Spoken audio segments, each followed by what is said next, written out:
24 आयुषी लाल सिंह के घर सूरज को इम्प्रेस करने गई थी, लेकिन उसे नहीं पता था कि लाल सिंह डायन के हमले के बाद पागल सा हो गया था और उसे डायन का खौफ हर समय बना रहता था। सब लोगों ने पहले आयुषी को डायन समझ लिया, लेकिन जब सच्चाई सामने आई तो आयुषी को बहुत शर्मिंदगी महसूस हुई। अभिमन्यु आयुषी को लेकर घर लौटा तो प्रीति का गुस्सा उस पर फट पड़ा।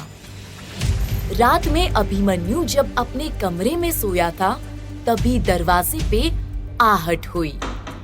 अभिमन्यु की नींद खुली तो वो दरवाजे पर आयुषी को देखकर हैरान रह गया। उसने आयुषी से बड़े रूखे अंदाज में पूछा, अब क्या चाहिए तुम्हें? क्या ये काफी नहीं था कि मैंने तुम्हें बेइज्जत होने से बचा लिया और खुद की बेइज्जती करवा ली? आयुषी ने भी उसी रूखेपन से कहा, आज रात जो हुआ उसके लिए मैं शर्मिंदा हूँ। अभिमन्यु ने हैरत से पूछा, तुम लाल साड़ी पहन के लाल सिंह के घर क्या करने गई थी? आयुषी काफी शर्मिंदा थी और उसने अभिमन्यु को सच बताया कि सूरज कॉलेज में उसका सीनियर है और वो उसके घर उसे इम्प्रेस करने गई थी। अभिमन्यु आयुषी की बातें सुनकर दंग रह गया और उसने कहा, ये तुम्हारी निहायत बेवकूफी भरी हरकत थी, लड़के ऐसे इम्प्रेस नहीं होते। ये कहकर अभिमन्यु हंसने लगा। ये देख आयुषी नाराज हो गई और उसने पूछा, इसमें हंसने की क्या बात है? अभिमन्यु ने ताना मारते हुए कहा, जाहिर है भगवान जब अकल बांट रहे थे तब तुम गोलियां खेल रही थी। सिर्फ तुम जैसी खाली दिमाग वाली लड़की ऐसी हरकत कर सकती है। लाल साड़ी पहनकर सूरज को इम्प्रेस करने उसके घर जा टपकी और बेचारा लाल सिंह तुमको डायन समझ बैठा। वैसे तुम छोटी डायन ही लग रही थी। ये सोचकर अभिमन्यु की हंसी नहीं रुक रही थी। अभी आयुषी का पारा हद से ज्यादा गर्म होने लगा था। उसने चिल्लाकर कहा, तुम कौन होते हो मुझे बताने वाले कि मुझे क्या कहना, करना या समझना चाहिए? तुम मेरे कुछ नहीं लगते, समझे? ये सुन अभिमन्यु ने भी गुस्से से जवाब दिया, आज मैंने सबके सामने तुम्हें बेइज्जत होने से बचाया। तुम्हें तो मेरा एहसान मानना चाहिए, वरना तुम्हारी बहन को अगर पता चल जाता तो ना जाने वो तुम्हारा क्या हश्र करती। आयुषी ने एहसान फरामोशी दिखाते हुए कहा, आगे से मुझे बचाने की कोई जरूरत नहीं, मैं अपना ख्याल रख सकती हूँ और मुझे ये भी पता है तुमने ये सब क्यों किया। ये सुनकर अभिमन्यु का माथा ठनक गया और उसने तुरंत पूछा, बताओ फिर क्यों किया मैंने ये सब? आयुषी ने गुस्से से कहा, ताकि तुम मेरी बहन की नजरों में महान बन सको और उसे इम्प्रेस कर सको। ज्यादा भोले बनने की जरूरत नहीं है, मेरी बहन और आपकी कोई तुलना नहीं है। ये कहकर आयुषी गुस्से से निकल गई। अभिमन्यु को समझ में नहीं आ रहा था कि आयुषी किसकी बात कर रही है। उसने गुस्से से कहा, महापागल लड़की है, सारा मूड खराब करके रख दिया। दीनदयाल वहीं खड़ा दरवाजे से सब सुन रहा था। अब वो अंदर आया और उसने अभिमन्यु से पूछा, सर ये क्या मामला है? इन दोनों बहनों का आपके साथ 36 का आंकड़ा क्यों है? ऐसा क्या हुआ था आप दोनों के बीच? आज बता ही दीजिए। अभिमन्यु कुछ नहीं बोला, बस खामोश सा बैठा खिड़की के बाहर देखता रहा। दीनदयाल ने फिर धीरे से पूछा, कहीं आपने तो धोखा नहीं दिया प्रीति मैडम को? अभिमन्यु ये सुनकर आग बबूला हो गया और दीनदयाल के पास आकर गुस्से से बोला, धोखा मैंने नहीं, उसने दिया है मुझे। मैं कभी चाहकर भी उसको धोखा नहीं दे सकता हूँ, लेकिन जो उसने मेरे साथ किया वो इस जन्म तो क्या किसी भी जन्म में माफी के लायक नहीं है। दीनदयाल को कोई आइडिया नहीं था कि प्रीति ने अभिमन्यु के साथ ऐसा क्या कर दिया था। पर प्रीति की बातों से लगता था कि अभिमन्यु ने उसे धोखा दिया था, और अभिमन्यु की बातों से लगता था कि प्रीति ने उसे धोखा दिया था। दीनदयाल को कुछ समझ नहीं आ रहा था, इसमें कौन सही है और कौन गलत। उसने अपने आप से कहा, इस पचड़े में पड़ने का कोई फायदा नहीं। बेहतर होगा कि ये दोनों एक दूसरे से दूर रहे। अगली सुबह अभिमन्यु को 2 कांस्टेबलों ने इत्तला किया कि लाल सिंह को अस्पताल में भर्ती कराया गया है और वो कम से कम 2 हफ्ते वहां रहने वाला है। अभिमन्यु को तसल्ली हुई कि अब जाकर उसकी अच्छे से देखभाल हो पाएगी, जिसकी उसे सख्त जरूरत थी। अभिमन्यु ने तुरंत दीनदयाल को आदेश देते हुए कहा, दीनदयाल, लाल सिंह की सुरक्षा कड़ी करवा दो। मुझे लगता है कातिल दोबारा भी हमला कर सकता है। दीनदयाल ने हाँ में सिर हिलाया और मन ही मन सोचता हुआ बोला, लाल सिंह पे हमला करने वाला कोई आम इंसान नहीं है जो सुरक्षा कड़ी करने से हमला रुक जाएगा। ये डायन का काम है, चकिया की डायन का। उसके कहर से कोई नहीं बच सकता। दीनदयाल को ऐसे सोच में डूबा देख अभिमन्यु ने उसे जोर से चींटी काटी। दीनदयाल दर्द के मारे एकदम से उछल पड़ा। अब अभिमन्यु उससे बोला, श्री मुंगेरी लाल जी, अगर आपके हसीन सपने पूरे हो गए हों तो जल्दी से तैयार हो जाइए। दीनदयाल ने आश्चर्य में पूछा, क्यों सर? अभिमन्यु ने थोड़ा सख्त आवाज में कहा, चकिया के बाकी घरों की भी तलाशी लेनी है। पता करना है कि आखिर वो लाल साड़ियों का ढेर किस घर में छिपा हुआ है। दीनदयाल ने अभिमन्यु से पूछा, सर जी, आपको इतना यकीन क्यों है कि हमें वो लाल साड़ियाँ इनमें से किसी घर में ही मिलेंगी?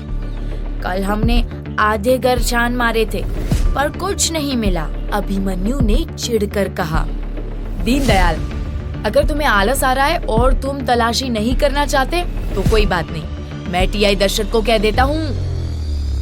दीनदयाल अभिमन्यु की बात काटते हुए तुरंत बोला,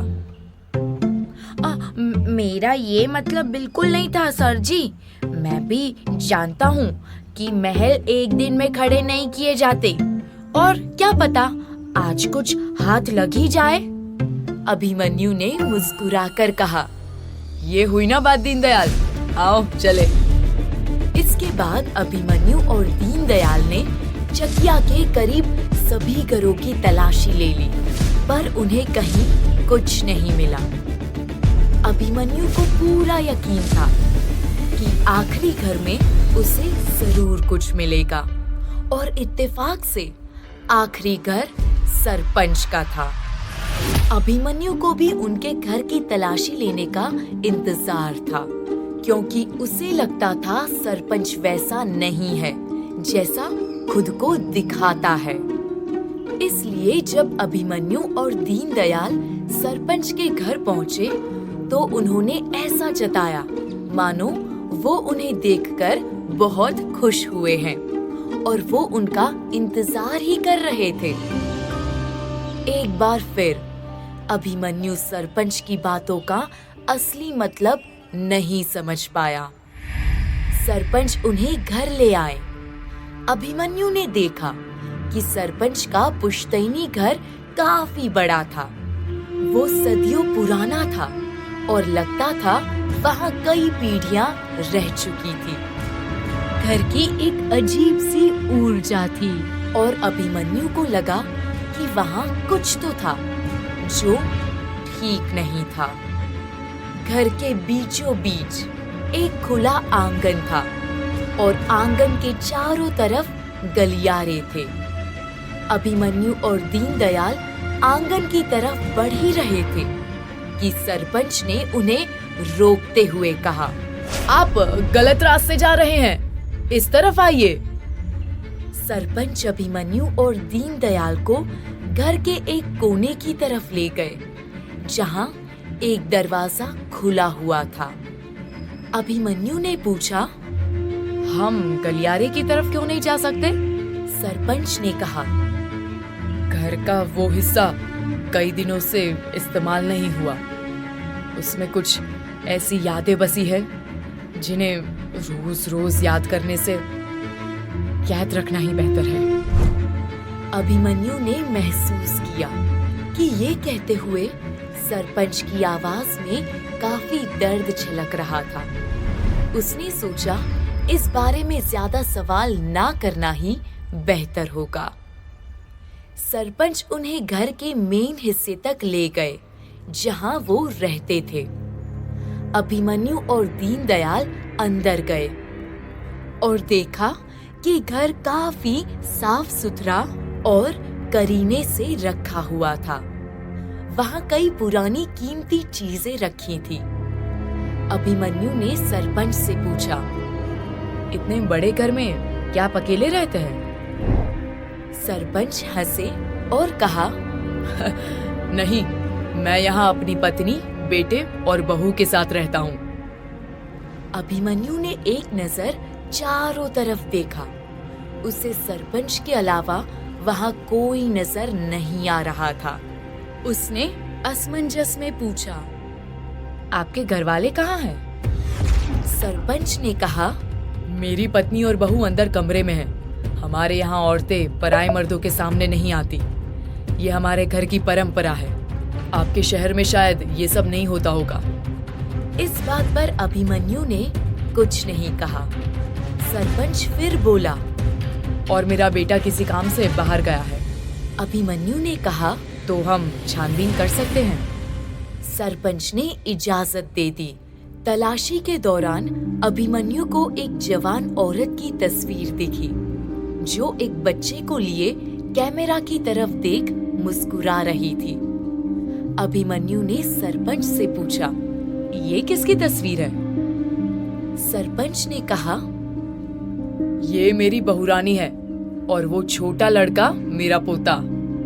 अभिमन्यु ने फिर कुछ पूछना चाहा, पर सरपंच की आंखों में उसे एक दर्द दिखाई दिया, जिसे देखते ही अभिमन्यु चुप हो गया। अब अभिमन्यु और दीनदयाल ने घर के उस हिस्से का हर कमरा देख लिया, पर उन्हें कुछ नहीं मिला। अब सिर्फ एक ही कमरा बाकी था, पर सरपंच ने कहा था कि उनकी पत्नी और बहू वहां थे, तो अभिमन्यु ने वहां छानबीन करने के लिए जोर नहीं किया। उसने सरपंच को धन्यवाद दिया और दीनदयाल के साथ वहां से चला गया। जैसे ही अभिमन्यु दीनदयाल के साथ आंगन में आया, उसने गलियारे के कोने में एक औरत को जाते देखा। वो औरत अजीब ढंग में चल रही थी। ऐसा लग रहा था कि वो अपने होशो हवास में न हो।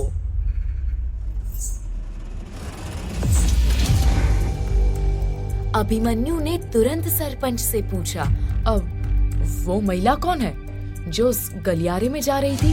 सरपंच ने गलियारे की तरफ हैरानी से देखा, जिस तरफ अभिमन्यु इशारा कर रहा था, पर वहां उन्हें कोई नहीं दिखा। उन्होंने अभिमन्यु से पूछा, कौन महिला? वहां तो कोई नहीं है। कहा था ना मैंने कि उस साइड के दरवाजे हमेशा बंद ही रखता हूँ। चलिए, आपको देर हो रही होगी। सरपंच ने इशारा कर दिया कि अभिमन्यु के जाने का वक्त हो गया था। अभिमन्यु ने अपनी बात पर अड़ते हुए कहा, पर मैंने अभी अभी एक महिला को गलियारे में जाते देखा था। कौन है वो? क्या वो आपकी पत्नी है? सरपंच का चेहरा गुस्से से तमतमाया और उन्होंने चेतावनी भरे अंदाज में अभिमन्यु से कहा, देखिए इंस्पेक्टर साहब, ये मेरी शराफत थी कि मैंने आपको अपने घर की तलाशी लेने दी, पर अब आप मेरे निजी जिंदगी में दखल दे रहे हैं, जिसका आपसे या इस केस से कोई लेना देना नहीं है। इसलिए मेहरबानी करके आप फौरन चले जाइए। अभिमन्यु समझ गया कि वो हद पार कर रहा था। फिर भी उसे साफ दिख रहा था कि सरपंच उससे कई राज छुपा रहे थे। सरपंच ने आगे कहा, आप चकिया के सारे घरों की तलाशी ले चुके हैं और आपको कोई लाल साड़ी नहीं मिली। मेरी सलाह है कि आप अब नए तरीके से तफ्तीश करें, क्योंकि आपके पास ज्यादा वक्त नहीं है। सरपंच ने उन्हें हाथ जोड़कर नमस्ते कहा और उनके मुंह पर दरवाजा बंद कर दिया। अभिमन्यु और दीनदयाल सरपंच के व्यवहार में अचानक आए ऐसे बदलाव से हैरान थे। अभिमन्यु ने दीनदयाल से कहा, सरपंच ने तो हमें धमकी ही दे दी। दीनदयाल बोला, सर जी, मुझे तो ये मामला बहुत ही टेढ़ा लगता है। कुछ ठीक नहीं है इस घर में। अभिमन्यु ने दीनदयाल से पूछा, क्या तुमने भी उस औरत को देखा घर के दूसरे हिस्से में जाते हुए? दीनदयाल ने कहा, नहीं, मेरा ध्यान कहीं और था। अभिमन्यु ने दीनदयाल पर खूब गुस्सा किया कि वो इतना लापरवाह कैसे हो सकता है। दीनदयाल काफी शर्मिंदा था। अभिमन्यु ने कहा कि वो औरत ऐसे चल रही थी मानो नींद में हो। उसके बारे में कुछ तो अजीब था। कौन थी वो और उसका सरपंच से क्या नाता था?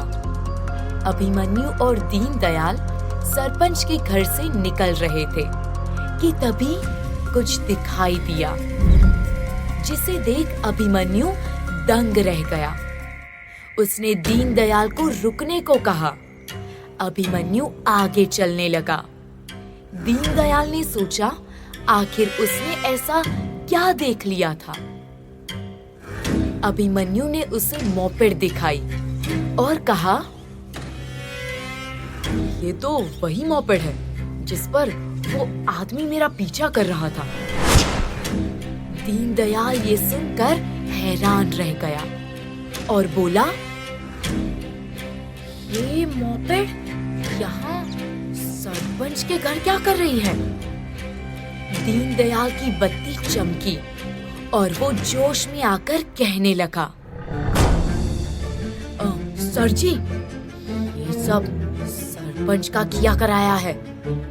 अभिमन्यु ने दीनदयाल को ऐसे देखा जैसे वो किसी अलग ही दुनिया से आया हो। अभिमन्यु ने ताना मारते हुए कहा, दीनदयाल, तुम कितने इंटेलिजेंट हो। कभी कभी लगता है तुम इस धरती के हो ही नहीं। दीनदयाल तारीफ सुनकर खुश हो गया और शर्माकर कहा, सर, मेरी माँ भी यही कहती है। अभिमन्यु ने आंखें चढ़ाकर सख्ती से कहा, बेवकूफ, मैं तुम्हारी तारीफ नहीं कर रहा, पर याद है हम पहले भी ये बात कर चुके हैं और मैंने कहा था इस सब के पीछे सरपंच का ही हाथ है। मोपेड का यहाँ होना उसी बात का सबूत है। अभिमन्यु ने मोपेड की फोटो ली और दीनदयाल के फोन पर भेज दी। उसने दीनदयाल से कहा, पता लगाओ कि मोपेड किसके नाम पर रजिस्टर्ड है। हो सकता है हमें उस रहस्यमयी आदमी का नाम और पता मिल जाए जो उस रोज मेरा पीछा कर रहा था। मुझे जानना ही होगा कि वो कौन है और उसका सरपंच से क्या रिश्ता है। उस रोज सरपंच से मिलने के बाद अभिमन्यु के मन में कई सवाल उठ रहे थे। उस औरत का गलियारे में चलते हुए दिखाई देना, फिर अचानक से गायब हो जाना, सरपंच के घर के बाहर उसी मोपेड का पार्क होना, ये सब इसी ओर इशारा कर रहे थे कि सरपंच कई राज छिपाए हुए था। पर वो राज क्या थे और सरपंच हमेशा इतना चौकन्ना क्यों रहता था? अभिमन्यु ने ठान ली कि चाहे कुछ हो जाए वो इसकी तह तक पहुंचकर ही रहेगा। अब क्या करेगा अभिमन्यु? कैसे पता लगाएगा वो सरपंच के राज का? ऐसा कौन सा राज है जो सरपंच सबसे छिपा रहे हैं? क्या अभिमन्यु को जल्द ही कोई पुख्ता सबूत हाथ लगने वाला है? क्या अभिमन्यु उस रहस्यमय आदमी तक पहुंच पाएगा? कौन होने वाला है चकिया की डायन का अगला शिकार? जानने के लिए सुनिए अगला एपिसोड।